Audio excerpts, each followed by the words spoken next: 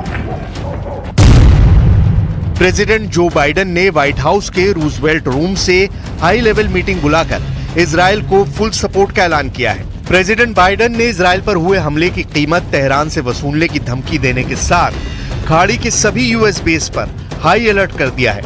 Israel के साथ मिलकर अमेरिका खाड़ी में नए वॉर प्लान पर जल्द एक्शन ले सकता है। word fog of war was invented for a situation like this. This is a fluid situation. We will consult with the Israelis on next steps in terms of the response and how to deal with what Iran has just done, and we will continue to monitor for further threats and attacks from Iran and its proxies. America के open ऐलान के बाद भी Iran में जश्न का दौर जारी है। ईरान की सड़कों पर बैनर पोस्टर में युद्ध के लिए रेडी होने की धमकी दी जा रही है। मायने ये कि अब ईरान अपने सभी हिसाब चुकाने के मूड में है। लेकिन सुपर पावर से ईरान कितने दिन युद्ध कर पाएगा? अमेरिका के हथियारों की काट ईरान कहां से लाएगा? क्या ईरान अरब देशों के दम से अमेरिका इजराइल से युद्ध जीतने का भ्रम तो नहीं पाल रहा?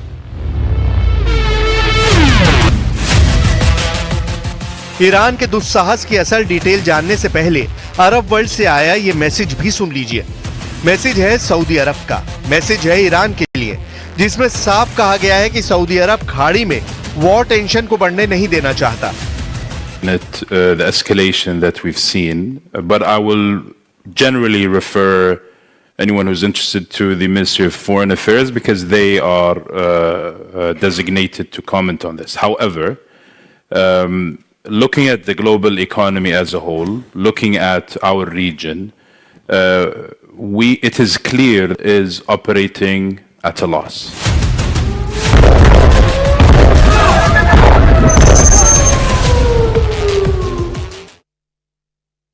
जिस तरह से इस युद्ध में सुपर पावर अमेरिका ने इजराइल का समर्थन किया है, उससे ये तुर्की भी घबराया हुआ है, क्योंकि तुर्की को डर है कि इजराइल का अगला टारगेट वो बन सकता है। सऊदी अरब से साफ कर दिया है कि वो किसी भी कीमत पर अरब की खाड़ी में वॉर की टेंशन को और नहीं बढ़ाना चाहता। सऊदी अरब का मैसेज ईरान के लिए अलार्म है, जबकि ताकतवर तुर्की भी अमेरिका के वॉर जोन में आने से दहल गया है। तुर्की के प्रेसिडेंट अर्दोआन को डर सता रहा है कि ईरान के बाद उनका ही नंबर है।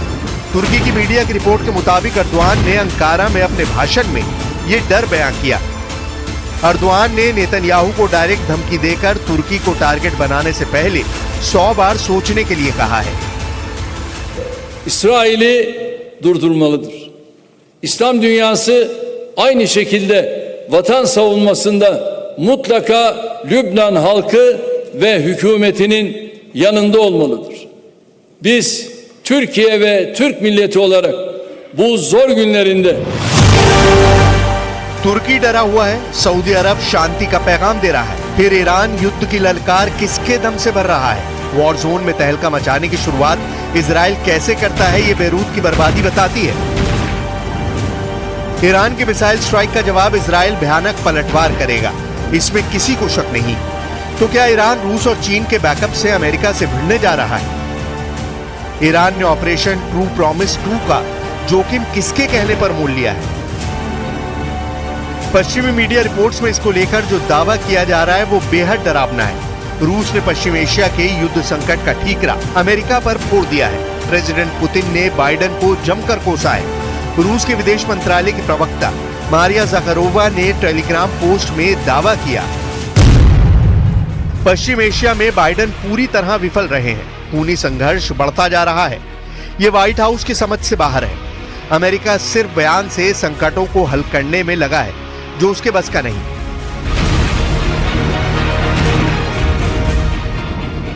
इजराइल के हमले के बाद लेबनान को राहत पैकेज भेजकर रूस ने अपना स्टैंड क्लियर कर दिया है। खाड़ी युद्ध में फिलहाल रूस ईरान खेमे में है। चीन पहले ही ईरान को सैटेलाइट डील करके मदद पहुंचा रहा है, लेकिन वॉर जोन में ये दोनों देश ईरान के साथ उतरेंगे इसकी कोई गारंटी नहीं है, खासकर चीन। उधर अमेरिका तय कर चुका है कि अब की बार ईरान का पक्का इलाज करेगा। ईरान को घुटनों पर लाने में अमेरिका और इजराइल को ज्यादा जोर भी नहीं लगाना पड़ेगा। अमेरिका इजराइल को हर तरह से मदद पहुंचाता है। हमास पर बरस रहे मिसाइल हों, हिजबुल्लाह के अड्डे पर फट रहे रॉकेट हों, या फिर हूती विद्रोहियों को दहला रहे जंगी जेट, ये सभी हथियार मेड इन अमेरिका हैं। इजराइल सुपर पावर के दम पर सभी दुश्मनों से अकेले लड़ रहा है। ऐसे में ईरान ने अगर इजराइल में घुसकर हमले की हिमाकत दिखाई तो अमेरिका को ईरान को सबक सिखाने में वक्त नहीं लगेगा। अमेरिका के 100 सैन्य अड्डे खाड़ी के देशों में हैं, जहां करीब 40,000 जवान तैनात हैं। बहरीन में मौजूद ईसा एयरबेस को अमेरिकी वायुसेना संचालित करती है। बहरीन में अमेरिका का बड़ा मिलिट्री बेस भी मौजूद है।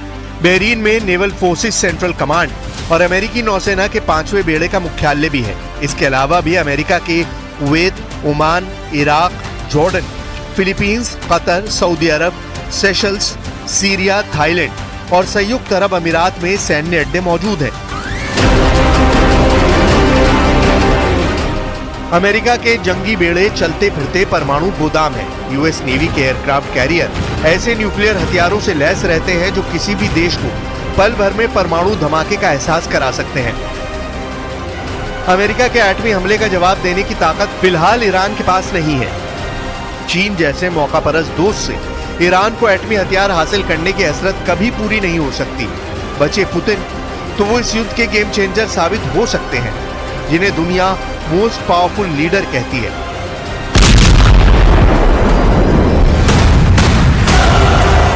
यूक्रेन की तबाही पुतिन के प्रचंड क्रोध का जिंदा सबूत है। पुतिन का ईरान के साथ युद्ध में आने से एटमी पावर का भी पलड़ा ईरान के हक में चला जाएगा, लेकिन ये युद्ध तब पूरी दुनिया पर भारी पड़ेगा। वजह है एटमी धमाके।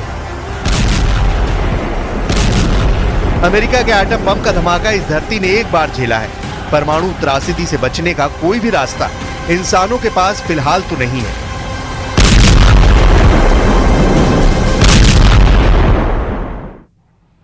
ईरान को जवाब देने से पहले इजराइल को ग्राउंड ऑपरेशन में बहुत बड़ा झटका लगा है। हिजबुल्लाह के खिलाफ क्या इजराइल ये युद्ध जीतेगा या फिर हारेगा?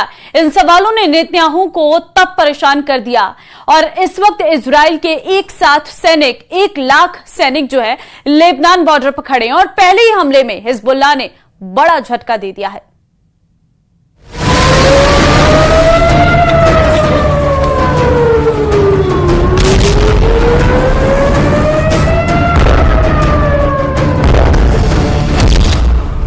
मिसाइल एक साथ गिरेंगी तो क्या होगा? ईरान के एक हमले ने 1 अक्टूबर को पूरी दुनिया को बदल कर रख दिया है।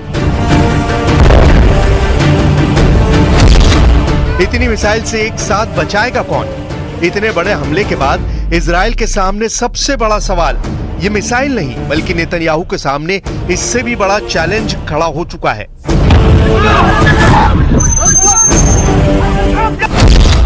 दक्षिण लेबनान में शुरू हुआ इजराइल का ग्राउंड ऑपरेशन शुरू होने के साथ ही फंस चुका है। हिजबुल्लाह ने बॉर्डर पार करने वाली इजराइल की कमांडो यूनिट पर बड़ा हमला किया और उसको खदेड़ दिया। मीडिया में ऐसा दावा किया जा रहा है कि इजराइल का ग्राउंड ऑपरेशन पहले दिन फेल हो गया है। इसमें कोई शक नहीं कि लेबनान इजराइल बॉर्डर पर बड़ी लड़ाई शुरू हो चुकी है।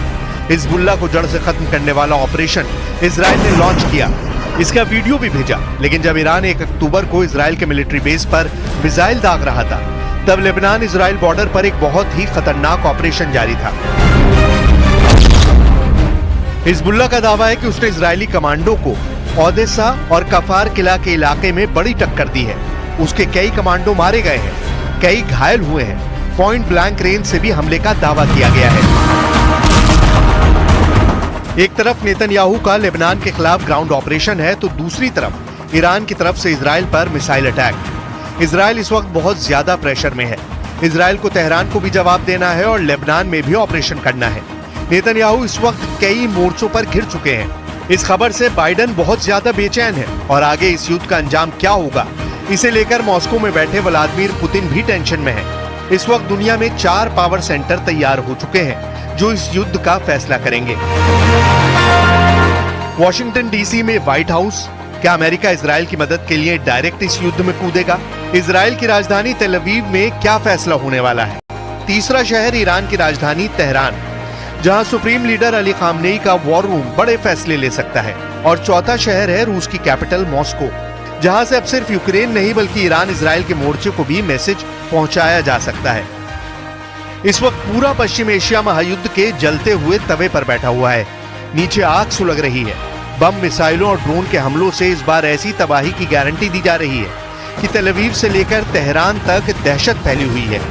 ईरान के हमले के बाद अब गेंद इजराइल के पाले में है और नेतन्याहू लगातार मीटिंग करके पूछ रहे हैं कि ईरान को कैसे जवाब दिया जाए, हिजबुल्लाह को कैसे खत्म किया जाए।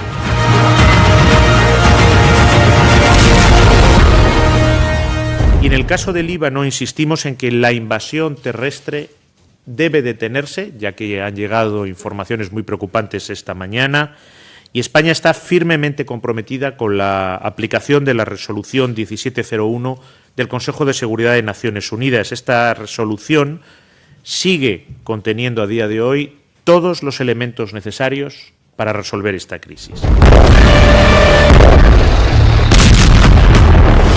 2024 में सितंबर का महीना पश्चिम एशिया में नई आग लेकर आया, जब बेरूत में हिजबुल्लाह चीफ हसन नसरल्लाह को इजराइल ने एयर स्ट्राइक में खत्म कर दिया। इसके बाद 1 अक्टूबर को ही ईरान ने इजराइल पर हमला कर दिया।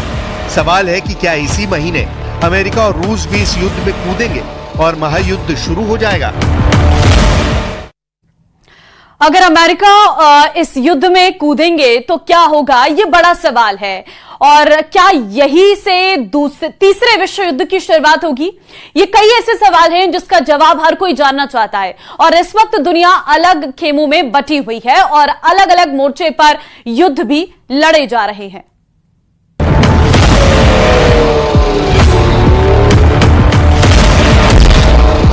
इस वक्त ईरान और इजराइल 2 कैंपों में बटे हुए हैं। इसे महाशक्तियों की टक्कर कहा जा सकता है।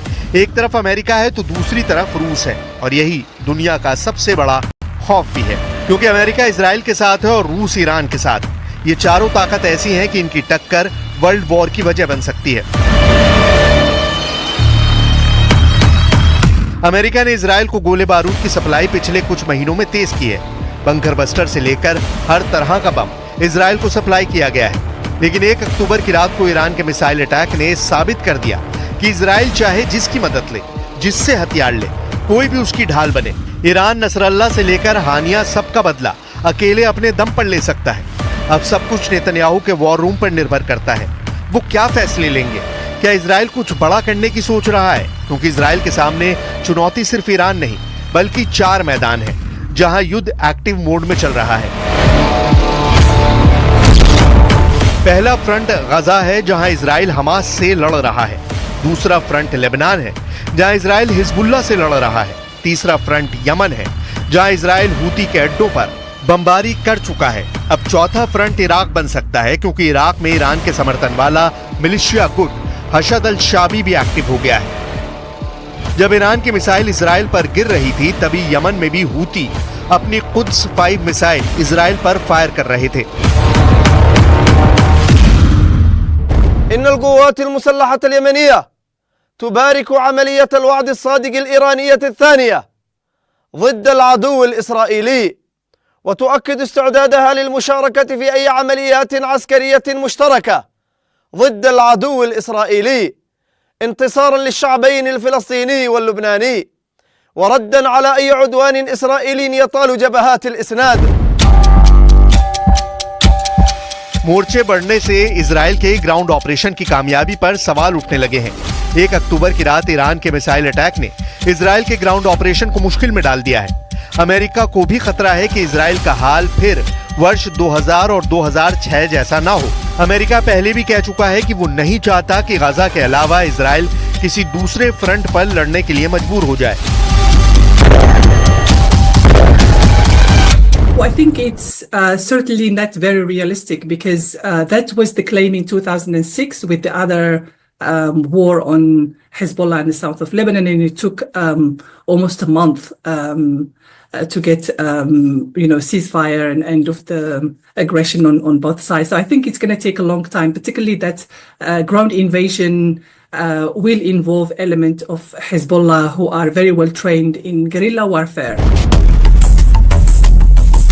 2006 में हिजबुल्लाह इतना मजबूत नहीं था, लेकिन उसने अपने दम पर इजराइल को सीज फायर के लिए मजबूर कर दिया था। यही वजह है कि इजराइल अमेरिका से इस बार भी पूरा बैकअप चाहता है। नेतन्याहू लेबनान में घुसकर हिजबुल्लाह को कोने कोने से खत्म करना चाहते हैं। इसे आप नेतन्याहू का ऑपरेशन ऑल आउट भी कह सकते हैं। लेकिन इससे पहले ही ईरान ने कर दी इजराइल पर surgical missile strike.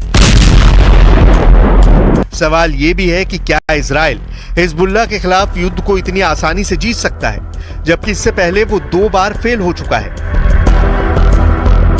Israel is triumphant with the success of its assassination of Nasrallah and the entirety of the senior leadership of Hezbollah. So I think that has given it impetus to carry on with what it thinks could be the elimination of Hezbollah, which is almost impossible. Iran के missile attack के बाद अब Israel की मदद के लिए America काफी दबाव में है। वो इजराइल के आसपास अड्डों पर फौज और फाइटर जेट की तैनाती बढ़ा रहा है। इस वक्त पूरे पश्चिम एशिया में अमेरिका के 40,000 सैनिक पहले से ही तैनात हैं। इराक से लेकर सऊदी अरब और कतर से लेकर कुवैत तक अमेरिका के कई सैन्य अड्डे हैं, जहां पर उसके सैकड़ों फाइटर जेट भी तैनात हैं। लेकिन हिजबुल्लाह और इजराइल की लड़ाई बॉर्डर पर हो रही है और वहां इजराइल को कामयाबी के लिए कुछ नया सोचना होगा, क्योंकि अब हमला चारों तरफ से हो रहा है और इजराइल के पास अमेरिका की गारंटी ही सबसे बड़ी ताकत बची है।